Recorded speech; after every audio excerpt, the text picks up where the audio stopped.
بسم اللہ الرحمن الرحیم۔ السلام علیکم۔ ایک دیہاتی نے مٹی کے گارے کی مدد سے اپنا گھر بنایا۔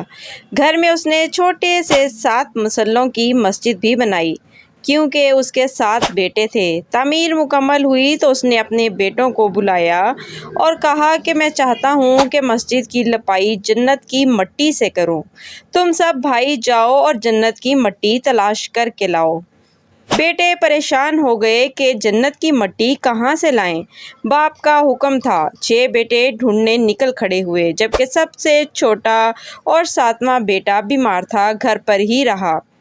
بھائی شام کو تھکے ہارے خالی ہاتھ گھر لوٹے تو کیا دیکھتے ہیں، چھوٹا بھائی بوری میں مٹی بھر کے بیٹھا ہے۔ باپ نے پوچھا، بیٹے گھر بیٹھے تجھے جنت کی مٹی کہاں سے مل گئی؟ بیٹے نے کہا، سارا دن ماں کے پیچھے پیچھے پھرتا رہا، جہاں جہاں وہ قدم رکھتی وہاں وہاں سے مٹی اٹھا اٹھا کر جمع کرتا رہا، یہ وہی مٹی ہے۔